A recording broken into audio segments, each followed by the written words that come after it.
You're undoubtedly familiar with Tom Holland as one of the Marvel actors. Or if you're a fan of superhero movies, you probably know him as SpiderMan. Holland began performing when he was only 8 years old and has overcome adversity to become our favorite Peter Parker. Although his roles are often far from the heart of the tale, it wasn't until 2017, with the tremendous success of Spider-Man Homecoming, that Holland established himself as a leading man in his own right. Let's dive into our top favorite roles of Tom Holland. Spoilers ahead. Starting off the list at number 10, Peter Parker and Captain America: Civil War. The third film in Captain America's trilogy frequently feels like an unofficial Avengers sequel. That's partly because it stars so many recognized faces, and because the film leads to a slew of crucial MCU developments. The bad blood between Tony Stark and Steve Rogers finally takes hold in this film, producing a schism that would last for years. Directors Joe and Anthony Russo introduced Chadwick Boseman as Black Panther in Civil War, introducing a considerable talent to a global audience. It's also in Civil War that fans meet Tom Holland in the role of Peter Parker.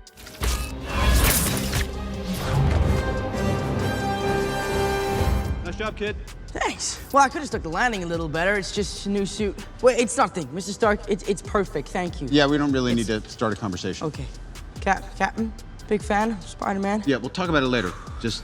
Hey, everyone. Good job. Effectively playing off the seasoned veterans of Marvel in his little screen time. He provides both a pitch-perfect take on the character and an all-time great MCU cameo. Next at number 9, Ian Lightfoot in Onward.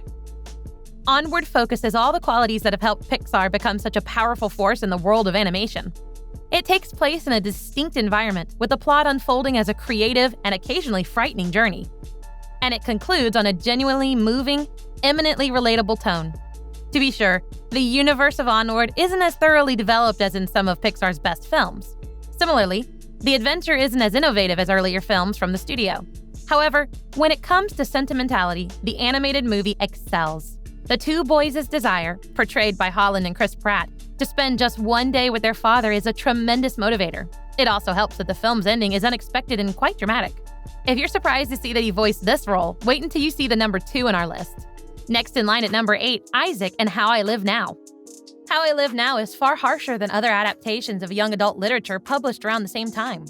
Daisy, played by Saoirse Ronan, is an American girl brought to the English countryside to dwell with family just as the world is about to go to war.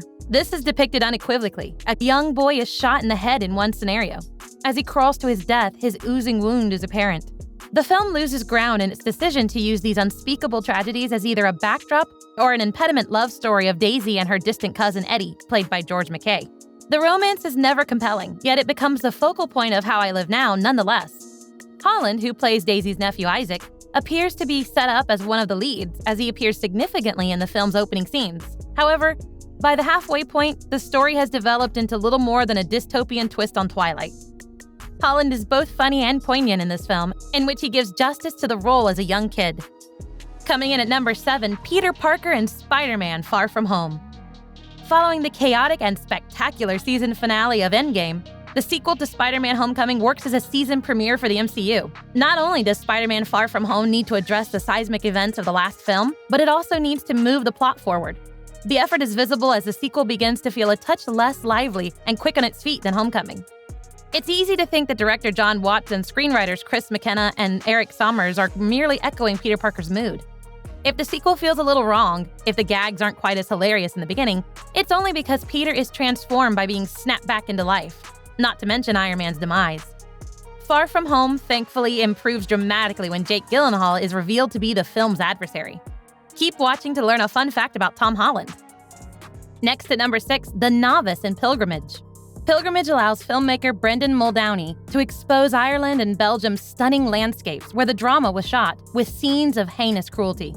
The plot takes place in medieval times and follows a group of Catholic monks starting on the risky task of bringing a holy relic to Rome.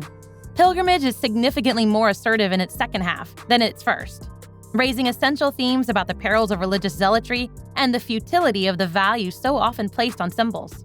However, it falls short of delving deeply into the characters and the milieu in which they live.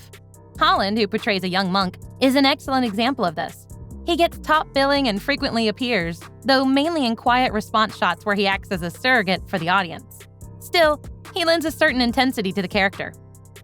Before we continue with the list, here's a fun fact about Tom Holland. While Holland is famous as Spider-Man, did you know that he initially had no idea he'd gotten the role of Spider-Man? Not until he discovered it while scrolling on Instagram. Apparently, the actor had no idea he'd been cast as Spider-Man.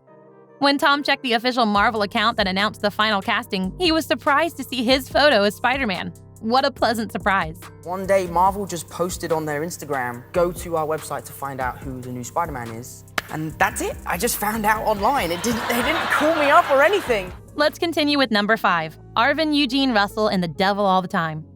The Devil All the Time contains a great deal of intrigue. The adaptation of Donald Ray Pollock's novel, directed by Antonio Campos, mixes multiple timelines and introduces new individuals to inform the seedy tiny town in which Arvin Russell, played by Tom Holland, lives. At its best and most compelling, The Devil All the Time focuses on either Holland or his co-star, Robert Pattinson. The film reaches a climax when Patterson, playing a dishonest preacher, is approached by Arvin and the two actors face off for a moment. Holland is, without a doubt, the hero of the story, but this time, it's because he's surrounded by such evil people. Next at number 4, Jack Fawcett of The Lost City of Z. In The Lost City of Z, Holland's character, Jack Fawcett, appears to be irreconcilably angry with his father at first. When audiences first meet Jack in a tense and uncomfortable scene, he is enraged that his father is more concerned in uncovering evidence of a rumored secret ancient city than with his own family. By the end of the film, Jack has joined his dad, Percy Fawcett, played by Charlie Hunnam, on his risky travels to the Amazon. It's either awful or tragically ironic that Jack felt this was the only way to properly connect with his father. Or, on the other hand, it's a monument to the power of shared conviction. Director James Gray did not want to create a strictly literal version of David Grann's novel of the same name, which focuses on Percy Fawcett's true story. His goal is to use Percy's flawed protagonist to investigate issues such as obsession and hypocrisy. Hunnam and Holland, as well as co-stars Sienna Miller and Robert Patterson, are fantastic. The Lost City of Z is beautifully produced and visually stunning. Wait, there's more! Coming in at number 3 on the list, Peter Parker and Avengers Infinity War. Avengers Infinity War has its flaws. The tendency to rely on humor and sharp rejoinders is widely unexpected given the gravity of the film's characters' situation. Infinity War also fails to accommodate all those heroes, with some huge names appearing for what are basically extended cameos. However, where Infinity War shines is in its decision to make the monstrous Thanos the protagonist. For most of the film, viewers follow his journey to collect all 6 Infinity Stones. However, by the film's last minutes, the perspective has effectively shifted, and all that remains is a sinking sense of despair and hopelessness brought on by Thanos' accomplishments. That sinking emotion and helplessness are brilliantly depicted by Holland and Downey Jr. in the scene where Spider-Man slowly disintegrates in Iron Man's embrace. It's a credit to the two actors' chemistry that the sequence hits as hard as it does, especially since Peter and Tony's relationship has only been explored in a dozen or so moments, split across 3 distinct movies. It's also a testament to Holland's ability to evoke empathy, as producer Amy Pascal highlighted. Next at number 2 on the list, Lucas in The Impossible. The Impossible asks viewers and cast members to envision themselves in the aftermath of a natural calamity. J.A. Bayana's captivating drama, based on the experience of a real family during the 2004 Indian Ocean tsunami, focuses not just on the family's struggle to live, it also captures the sense of displacement and uncertainty that follows the passing of the earth-shattering waves. It's no surprise that Ewan McGregor and, notably, Naomi Watts give outstanding performances. However, Holland is a revelation in his debut live-action part, shooting emotionally and physically challenging scenes at the age of 14. He more than holds his own against Watts, demonstrating the combination of vulnerability and resilience that would garner him a lot of accolades and carry over to subsequent ventures. When The Impossible was released, it was even suggested that Holland would receive an Oscar nomination for his portrayal. And now, the number 1 on the list, Peter Parker in Spider-Man Homecoming. By the end of Spider-Man Homecoming, the consensus was that Holland was the best live-action Spider-Man. Following his appearance in Captain America: Civil War, it was evident that this incarnation of the webbed wonder would be different. Aside from the fact that Uncle Ben is already out of the picture,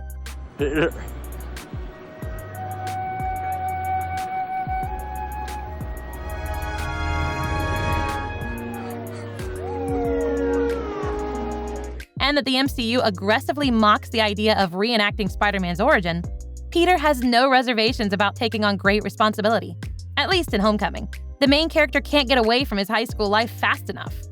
Rather than ignoring Peter's daily existence, Homecoming enriches it more than any other Spider-Man film. Peter's school, his friends, and his teachers are all well drawn.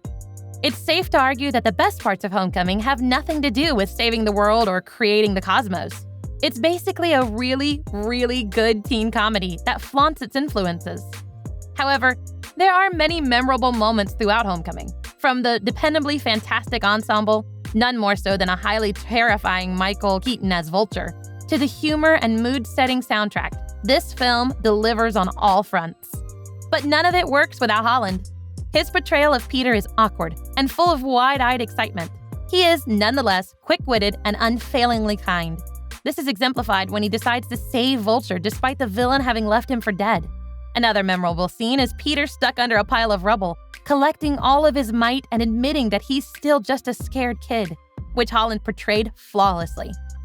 No other film comes close to capturing all of the elements contributing to Holland's status as one of the most in-demand young actors working in Hollywood today.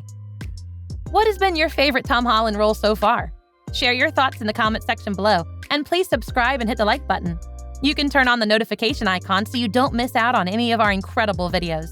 That's all for today, and I'll see you in the next video.